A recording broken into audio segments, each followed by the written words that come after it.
He has published 5 research papers and presented at 7 national and international conferences. He is a founding member of India's first digital humanities organization, Digital Humanities Alliance for Research and Teaching Innovations. Dharti, over to you. Thank you for the introduction. Greetings of the day, and I'm a scholar of a very short stature compared to the dignitaries and the researchers present here. And I'm here to present on an idea, concept in food or food studies called as Tabarruk, which is grounded in the Islamic culture, in the subcontinental culture, and very prominently in the Shia or Mourning culture. So beginning with the word and its roots, we come to the idea of, from where we come to the idea of Tabarruk. It's rooted in the Quran, of course, and the word Tabarruk means something that brings blessings, something which takes you to blessings. So the word as such is not mentioned in the Quran, but related words are mentioned where things, places, and people have been termed as blessed or as sources of blessings. So the idea of tabarruk comes from the idea of barakah, which means blessings, which might come from things, places, or personalities which are closely associated to God or have been blessed by God according to the Quranic verses. The Quran mentions blessing the prophets Isaac, Abraham, Joseph, that is in the chapter 37, 113. Things like the olive tree, from which you can get to know God, or from which the light of God emanates and which blesses the people around it. It's mentioned in chapter 24, the verse 35. And places like the Kaaba and the Masjid al-Haram is mentioned in the chapter 3, verse 96. And you can see the people who have went to Hajj are trying to kiss, trying to touch the Kaaba, which they consider is a source of blessings and barakah. So the Kaaba becomes a source of tabarruk for people who are doing or performing Hajj. A concept favoring the idea of things having blessed status because of being associated with the prophets can also be seen in the Quran in the chapter Yusuf, where Yusuf's shirt heals Yaqub's blindness when he goes blind after in the lamentation of the memory of his son. Yusuf sends his shirt and asks his brother to keep this shirt on his eyes, and he regains his eyesight. So this also in that light, in the light of the same idea of barakah, of blessing, Yusuf's shirt can be seen as a tabarruk. We move on to tabarruk in the subcontinental Muslim culture. Of course, this is the Quran and these traditions are Arabic traditions. Now we move to subcontinent, and tabarruk in the subcontinental Muslim culture has been extended beyond the things associated with the prophets, and have also included other Islamic personalities like the Imams and even the Sufi saints. So many of the people who are aware of Ajmer and the Grand Feast in Ajmer, they are aware that there's a huge feast that is organized monthly or even annually, and sometimes during some months even daily, on a daily basis, which is served as tabarruk to the people who are visiting the tomb or the shrine. The chadar at the tomb of Khwaja Gharib Nawaz of Ajmer is popular tabarruk, and when one looks at the official website of the dargah, one can find this line: the faithful then take these clothes and place it in their homes and business for blessings. Again, the idea of barakah. These shrouds are free and given as tabarrukat. Tabarruk, the plural of tabarruk is tabarrukat.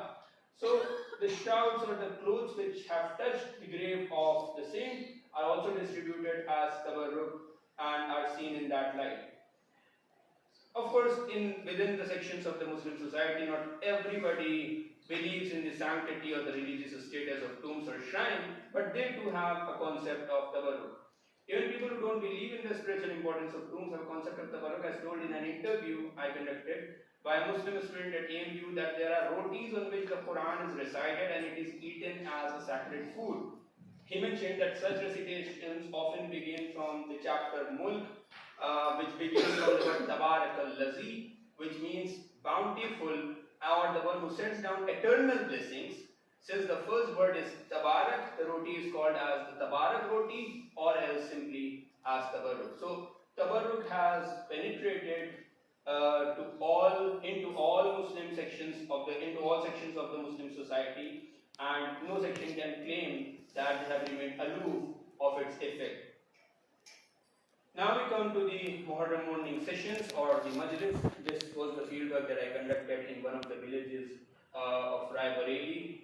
The village is named as Rasulpur. And so these commemorative gatherings mourn or lament on the tragedy of Karbala that happened in 61 Hijri, 681 AD, are held during Moharram every year, which are organized usually by Shia Muslims but are attended by members of all communities. As I will go on to show what is the nature of participation of other communities and how they participate in these mourning ceremonies. These majalis usually discuss the events of the tragedy of Karbala, where Hussein, the Prophet's grandson, was martyred in the state of thirst, hunger, and helplessness. So, as a response to that thirst, hunger, and helplessness, people give away food and drinks in order to remember that idea that Hussein was killed thirsty and Hussein was killed hungry. It is usually at the end of the majlis that the tabarruk is distributed among the attendees. Now we come to the idea of Tabarruk, how it began and where it stands right now. So earlier Tabarruk used to be complete feast, as during the time of Nawab usually all huge gatherings ended in collective eatings on a long tablecloth which is named as Dastarkhan, which Hafid pointed out in his presentation, on the ground, and the entire crowd of attendees used to dine together, used to sit and eat together. Then with time, sweets prepared as, and during that time, during the time of Nawab, there used to be one big majlis that was held at the Bada Imam Bada, and after the majlis, there used to be a procession that used to move from the Bada Imam Bada to the Chota Imam Bada, which was known as the Shahi Julus, which is still prevalent, and one can go and observe it in Lucknow. With time, as the number of majalis increased, and of course with the decline in the power of the Nawabs, the majalis began to happen at local landlords, at the houses of the local landlords, at imam padas made by other feudal lords, other wealthy landowners, and so the number of majalis increased, and therefore the tabarruk also shifted from entire feast to some entities that could be carried by the people who are coming to the majlis. So the local sweet shops come into picture, and they made things like rotis, kheer, biryani, or even some laddus, or whatever at that point of time could be carried and safely had, that was distributed as tabarruk. Now with the dawn of the era of packaged foods, biscuits and chips and even soft drinks have gained popularity, but even in the past 2 years, Tabarruk has undergone one more change, which was when the Israel-Gaza war started, since Moharram is seen as a decolonial movement, and because the story of Hussein also stresses on justice and its pursuit, so the clerics denounced and denied people from distributing any food that of which the profits were to go to either US or to Israel. So most of the cases, Pepsi was replaced with Campa, and Lay's was replaced with Haldirams and Diamond chips. The rise of the private sector and the working status of the female members of the family has made it difficult to prepare numerous units of tabarruk at home, and homemade tabarruk is slowly fading from the cultural landscape. This was even a trend in the village where I conducted my field study, that many houses had their own variety of unique tabarruk. In one house, they mixed grams with sugar syrup, then they dried it out, added dry fruits to it, and that was their specific unique kind of tabarruk that they distributed in the first 10 days of Muharram. But because of the lack of female members in their family, and because the other female members were working, they have changed it to biscuits, and now that tabarruk no longer exists and is no longer distributed.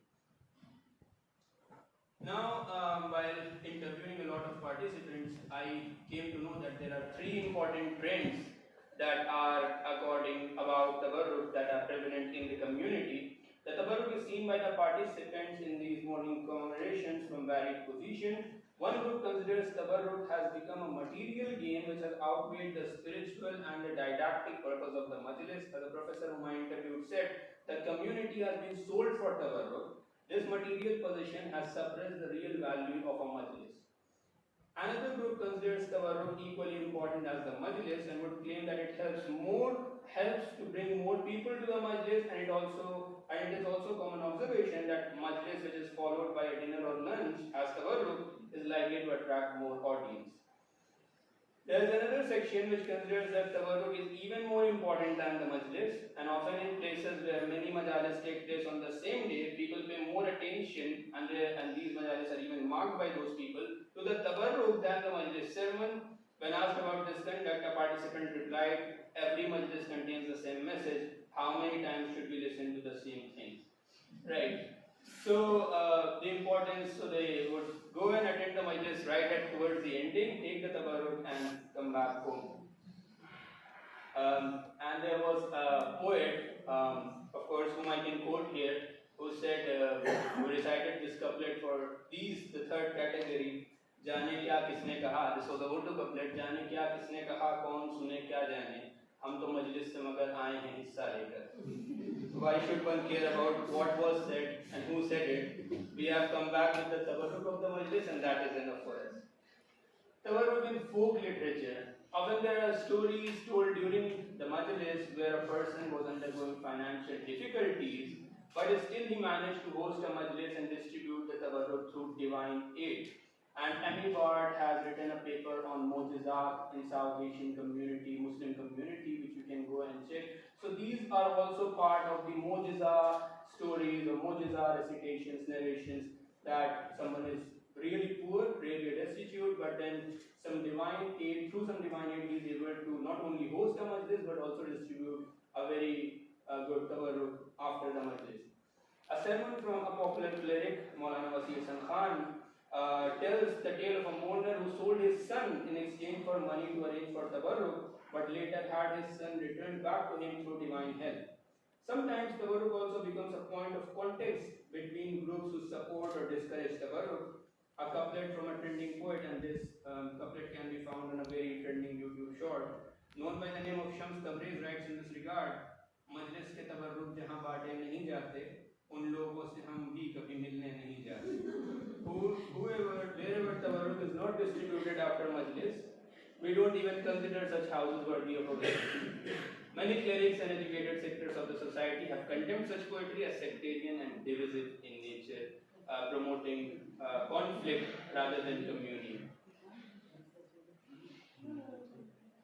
Tabarruk in syncretic Awadhi culture, according to some oral historical narratives as narrated in an interview by a librarian of the Shia PG College, Lucknow, during the era of Nawab Asifullah, all meat curries in the Tabarruk were replaced with potato curries in order to make it possible for vegetarian members of the other communities to also take part in the morning sessions and also take away with them the Tabarruk of the Majlis. And at this point I must mention that the members, by saying the members of the other communities, they were not only participants or passive observers, they have contributed immensely to the morning tradition to the extent that a very popular elegy, Habrayagi Zainab, was written by, not by a Muslim poet, but was written by Chunnulal Dilgir, who was the minister of in Asifuddaullah's court.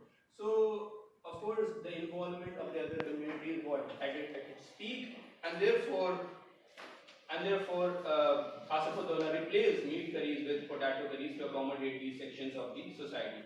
During fieldwork in the village Rasulpur in the Raebareli district, a Hindu participant Narayan, and this person is the local washerman. He attends all the majlis and he says that he never misses out on tabarruk. And throughout the 10 days, he can be seen going to each and every majlis from 8 a.m. to 1:30 a.m. at night. Inspirations for Tabarruk, of course, the recent rise through the digital media, and more and more people have come to know about the Arba'in walk and the Iraqi hospitality of the pilgrims to Karbala every year. People have seen Tabarruk as something of social welfare and community service. So many youth sections, young sections of the community are now hosting blood donation camp, roadside water distribution stalls during summers, and food packet distribution drives during Ramadan, and blanket distribution drives during winters as part of the Moharram initiatives, which they consider as Tabarruk.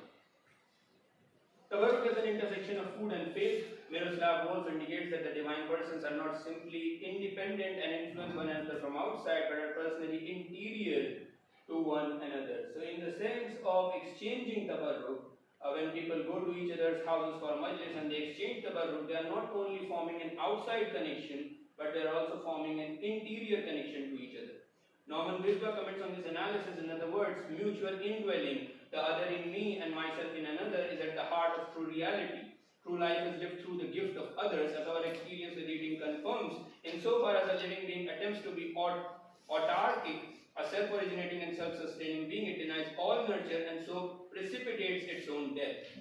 Trudeau notes in his essay Metaphysics and Meatless Meals, and this one can relate to the Nawab story, that food has been useful for Christians in the Middle Ages, the uses of which it has been put are many, and this related to the Unity Society of Practical Christianity, which was established by Charles Fillmore and Myrtle Fillmore, that three of those uses practiced by the Fillmores are evangelization, promotion of religion, the use of the commensal power, unification of the community, and the sacramental use of food to achieve spiritual regeneration that we can also see in Tabarruk, in the sense of seeking of blessing.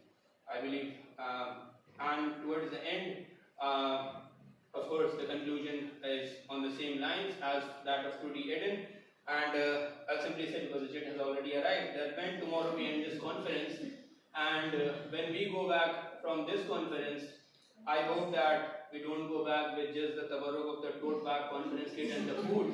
We also go back with some tabarruk of knowledge and wisdom. That's it from my side.